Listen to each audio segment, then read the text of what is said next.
아니에요. 오늘 청취자분께서 보내주신 자료죠.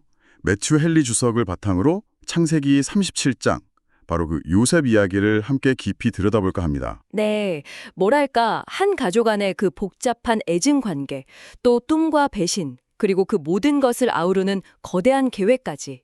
맞습니다. 이 얽히고 설킨 이야기의 실타래를 주석의 통찰을 길잡이 삼아서 한번 차근차근 풀어가 보려고 합니다. 네, 단순히 사건을 쭉 따라가는데 그치지 않고요. 매튜 헨리가 각 장면, 또 인물의 행동 이면에 어떤 의미와 교훈을 발견했는지, 그리고 이 모든 사건들이 어떻게 더 큰 그림의 일부가 되는지 살펴보는 시간이 될 겁니다. 좋습니다. 청취자분들께서 요셉 이야기를 좀 더 입체적으로 이해하고 또 삶에 적용할 지점들을 발견하실 수 있도록 돕는 게 저희 목표라고 할 수 있겠네요. 그렇죠. 그럼 바로 본론으로 들어가 볼까요? 창세기 37장은 이제 에서 이야기가 마무리되고 야곱과 그의 가족, 특히 요셉에게로 시선이 딱 집중되면서 시작되죠. 네, 맞습니다.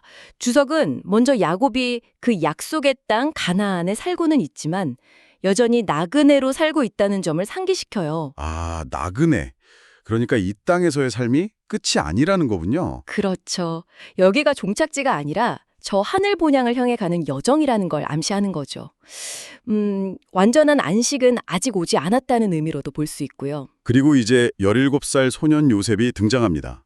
형들과 함께 양을 치는 모습으로요. 네, 아버지가 특별히 아끼는 아들이었지만 뭐랄까 온실 속 화초처럼 자란 건 아니었다는 거죠. 네, 그냥 곱게만 자란 건 아니군요. 바로 그 점을 주석은 중요하게 짚더라고요. 부모가 자녀에게 물려줄 최고의 유산 중 하나가 바로 부지런함을 가르치는 것이라고요. 부지런함이요. 네, 어릴 때부터 일하는 법을 배우고 또 어려움도 좀 겪어보는 게 진정한 사랑이라는 그런 통찰이죠. 아무 일도 안 하도록 그냥 편하게만 키우는 건 오히려 자녀를 망치는 길이다. 이런 지적이 좀 따끔하게 다가옵니다. 하긴 그렇죠. 야곱이 유독 요셉을 편애한 이유로는 노년에 얻은 아들이라는 점, 그리고 요셉이 워낙 총명하고 순종적이고 또 아버지에게 큰 위안이 되었다는 점을 주석이 설명하죠. 네, 그리고 그 유명한 채색옷. 이게 바로 그 편애의 상징이었고요. 그렇죠. 그런데 이게 결국은 갈등의 씨앗이 되지 않습니까? 맞습니다. 주석은 바로 그 지점을 아주 예리하게 파고들어요. 부모의 편애, 특히 뚜렷한 이유 없이 한 자녀만 너무 특별 대화하는 건 가정 불화의 불씨가 될 수 있다. 이렇게 경고하죠.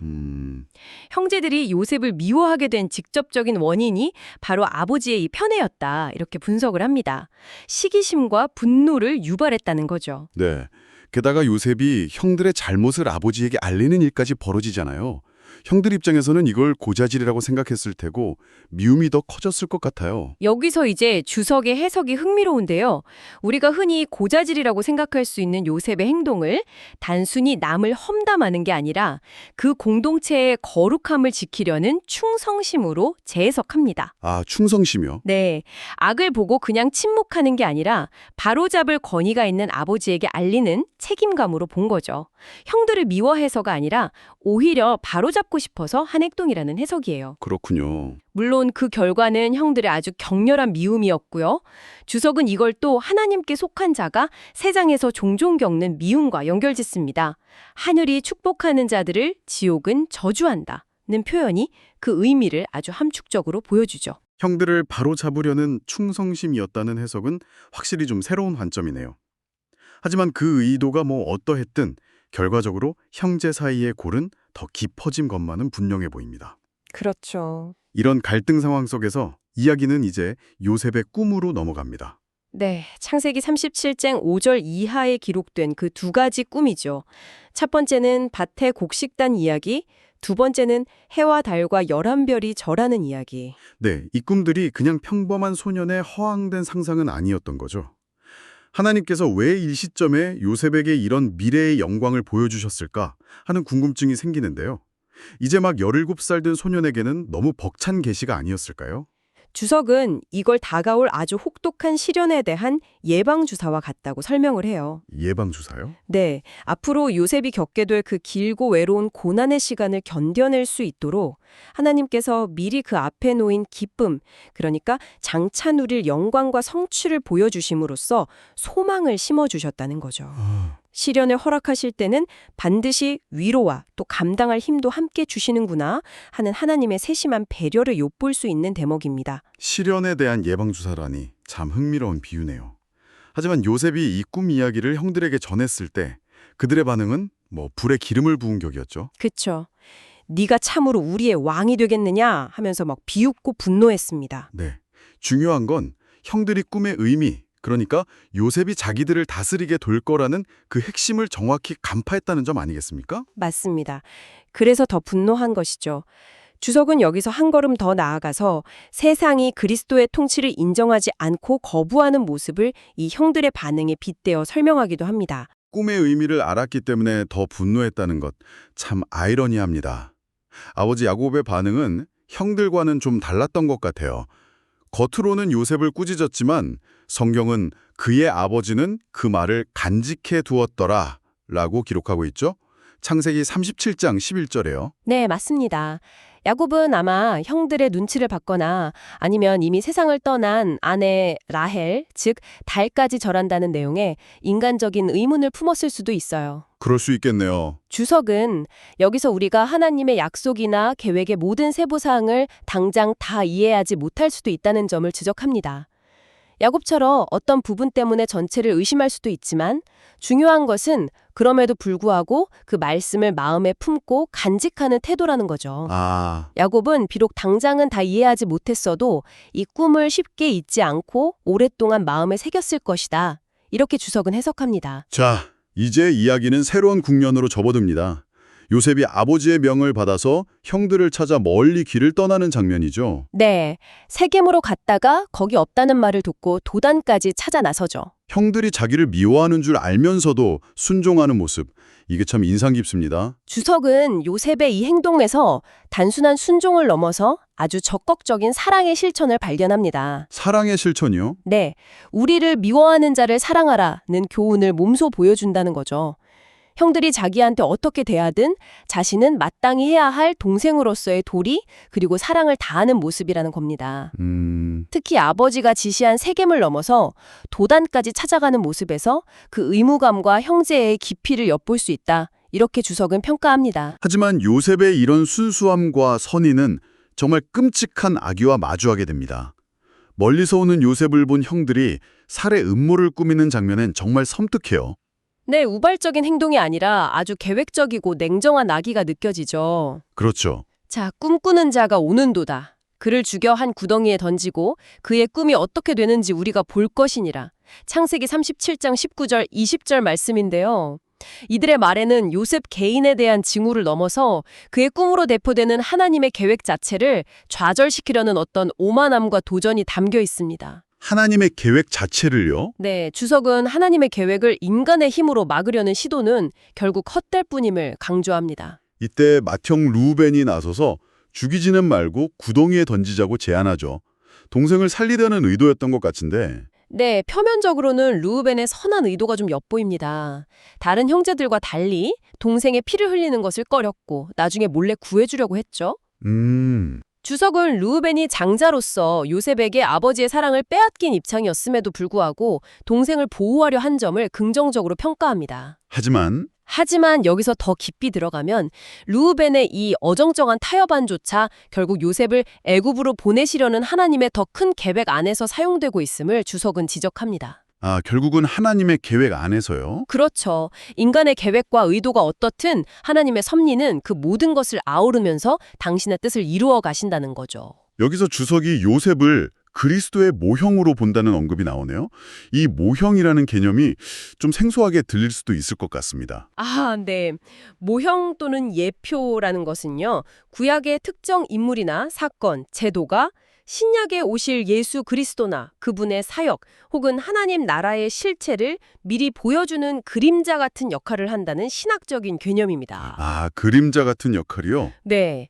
예를 들어서 아버지의 사랑받는 아들이지만 형제들에게 미움받고 배척당하고 또 팔려가서 고난을 겪지만 결국 그 고난을 통해 많은 생명을 구원하는 요셉의 일생에서 장차 인류를 위해 고난받으시고 죽으셨다가 부활하셔서 구원을 이루실 예수 그리스도의 모습을 미리 엿볼 수 있다는 그런 해석이죠. 그렇군요. 매튜 헨리는 요셉 이야기 곳곳에서 이런 연결고리를 발견하더라고요. 구약의 인물이나 사건이 예수님을 미리 보여주는 그림자 역할을 한다. 이제 좀 더 명확해지네요.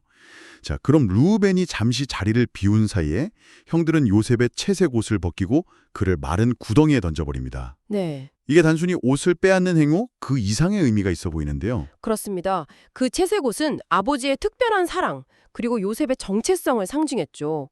그 옷을 찢고 벗기는 행위는 요셉의 존재 자체를 부정하고 모욕하려는 아주 잔인한 의도가 담겨 있습니다. 주석은 이걸 훗날 예수님께서 십자가에서 옷 벗김 당하신 그 순환과 연결하기도 하고요. 또 고난받는 성도들이 종종 가장 먼저 명예와 존엄성을 훼손당하는 현실을 반영한다고도 봅니다. 더 충격적인 것은 그들이 요셉을 구덩이에 던져놓고 태연히 앉아서 음식을 먹었다는 기록입니다. 창세기 37장 25절이죠. 동생이 죽음의 공포 속에서 울부짖고 있었을 텐데 어떻게 그럴 수가 있었을까요? 정말 인간적으로는 상상하기 힘든 냉혹함이죠. 주석은 이 장면이 형들의 양심이 얼마나 극도로 마비되어 있었는지를 보여주는 단적인 증거라고 지적합니다. 양심의 마비. 네, 죄책감이나 연민을 전혀 느끼지 못하는 상태라는 거죠. 오히려 그들은 요셉이라는 눈엣 가시가 제거되었다고 안도하면서 식사를 즐겼을지도 모릅니다. 주석은 죄가 반복되면 양심이 화인 맞은 것처럼 무뎌지고 타인의 고통에 공감하지 못하게 되는 인간의 타락한 본성을 고발하는 겁니다. 그때 마침 이스마엘 상인들이 지나가고 유다가 나서서 죽이는 대신 노예로 팔아버리자고 제안하죠. 우리가 우리 동생을 죽이고 그의 피를 덮어둔들 무엇이 유익할까? 라면서요. 창세기 37장 26절 말씀인데 루벤보다는 좀 더 현실적인 제안처럼 보이기도 하고요. 표면적으로는 살려주자는 것처럼 들리지만 주석은 유다의 제안 역시 아주 교묘한 악애라고 분석합니다. 교묘한 악이에요? 네, 동생을 죽이는 죄책감은 피하면서도 요셉이 다시는 돌아와서 자기들을 다스릴 가능성을 영원히 차단하려는 계산된 행동이라는 거죠. 멀리 이국 땅의 노예로 팔아버리면 모든 문제가 해결될 거라고 생각한 겁니다. 그런 계산이 있었군요. 결국 그들은 은 20에 요셉을 팔아넘기죠. 주석은 여기서도 또 흥미로운 연결점을 제시하는데요. 바로 유다라는 이름의 형제가 동생을 은 20에 판 사건이 훗날 유다라는 이름의 제자가 스승 예수를 은 30에 파는 사건을 떠올리게 한다는 점입니다. 와, 정말 기막힌 우연이네요. 한편 뒤늦게 돌아온 르우벤은 구덩이가 빈 것을 보고 절망하며 옷을 찢습니다. 아이가 없도다 나는 어디로 갈까? 창세기 37장 30절인데요. 그의 계획은 완전히 실패로 돌아갔군요. 네, 루벤의 인간적인 계획은 좌절되었지만 바로 그 실패를 통해 하나님의 계획은 차질 없이 진행됩니다. 실패를 통해서요? 네. 만약 르우벤이 요셉을 구출했다면 요셉이 애굽의 총리가 되어서 이스라엘 민족을 기근에서 구원하는 역사는 일어나지 않았을지도 모릅니다. 주석은 이를 통해 인간의 계획은 불완전하고 실패할 수 있지만 하나님의 뜻과 섭리는 그 모든 것을 뛰어넘어 반드시 성취된다는 진리를 강조합니다. 형제들의 악행은 여기서 끝나지 않죠. 아버지 야곱을 속이기 위해 요셉의 채색 옷에 염소 피를 묻혀 가져갑니다. 네. 아버지에게 이 피 묻은 옷을 내밀면서 아버지 아들의 옷인 거 보소서. 창세기 37장 32절인데 이 장면은 정말 비극적이면서도 섬뜩합니다. 주석은 이 장면에서 형제들의 냉혹함과 위선이 정말 극에 달했다고 지적합니다. 슬픔에 잠길 아버지를 생각하는 마음은 눈곱만큼도 없고 오직 자신들의 죄를 덮으려는 생각뿐이죠. 심지어 아버지의 편애에 대한 은근한 조롱과 원망까지 담겨 있을 수 있다고 봅니다. 아버지가 그렇게 아끼던 아들의 옷이 이 꼴이 되었습니다. 한번 보시죠 하는 듯한 태도 말입니다. 그런 의미까지. 야곱은 그 옷을 보고 완전히 무너져 내립니다. 내 아들의 옷이라 요셉이 분명히 찢겨 죽었도다 라며 격렬하게 슬퍼하죠. 옷을 찢고 베옷을 입고 오랫동안 애통합니다. 이때 아들들이 와서 위로하는데 그 위로가 얼마나 가식적이었을지 상상해 갑니다. 주석은 이들을 파렴치한 위선적인 위로자들이라고 아주 신랄하게 비판합니다. 진실을 말하면 아버지를 가장 확실하게 위로할 수 있음에도 불구하고 끝까지 거짓으로 일관하면서 슬퍼하는 척 연기했다는 거죠. 참. 죄가 어떻게 인간의 마음을 강팍하게 만들고 가장 가까운 가족에게조차 진실을 외면하게 만드는지 보여주는 비극적인 모습입니다. 야곱은 어떤 위로도 받지 못하고 내가 슬퍼하며 수올로 내려가 아들에게로 가리라. 창세기 37장 35절이죠. 이렇게 절망합니다. 수올은 보통 무덤이나 죽은 자들의 세계를 의미하는데 죽을 때까지 이 슬픔을 안고 가겠다는 뜻으로 보이네요.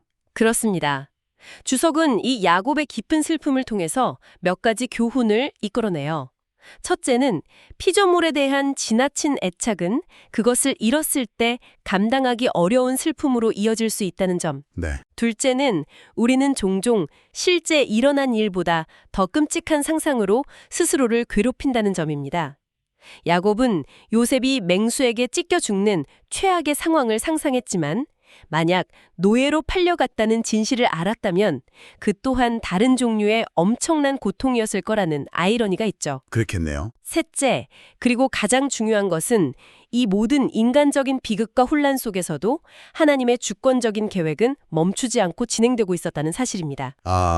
야곱이 절망의 구렁텅이에 빠져 있는 바로 그 순간 요셉은 애굽의 시위대장 보디발의 집에 팔려가면서 하나님께서 예비하신 다음 무대로 옮겨지고 있었다는 거죠. 오늘 매튜 헨리의 주석과 함께 창세기 37장을 다시 읽어보니 정말 한편의 깊은 드라마를 본 것 같습니다. 가족 내의 사랑과 미움, 인간의 죄성과 연약함, 그리고 그 모든 것을 뛰어넘어서 당신의 뜻을 이루어 가시는 하나님의 신비로운 섭리가 정말 생생하게 느껴지네요. 네, 요셉의 이야기는 단순히 과거의 기록이 아니라 오늘 우리에게도 여전히 강력한 메시지를 던져줍니다. 이해할 수 없는 고난 속에서도 신실함을 지킬 때 어떤 일이 일어나는지, 인간의 악한 계획마저도 선으로 바꾸시는 하나님의 놀라운 능력이 어떠한지, 그리고 궁극적으로 이 모든 이야기가 어떻게 우리 구원자 예수 그리스도를 가리키고 있는지를 보여주죠. 오늘 저희가 나눈 이야기들이 청취자분께서 성경을 더 깊이 묵상하고 또 삶의 여정 속에서 하나님의 손길을 발견하는 데 작은 도움이 되었으면 합니다. 마지막으로 이런 질문을 한번 던져보면서 마무리하고 싶습니다. 우리 삶에도 요셉처럼 도무지 이해되지 않는 고난이나 억울한 상황이 찾아올 때가 있습니다. 그럴 때 당장은 보이지 않지만 이 모든 조각들을 모아서 결국에는 선한 그림을 완성하고 계실지도 모르는 하나님의 손길을 우리는 어떻게 신뢰하고 발견해 나갈 수 있을까요? 깊은 성찰을 이끄는 질문이네요. 오늘 창세기 37장 탐구는 여기서 마치겠습니다. 귀 기울여 주셔서 감사합니다.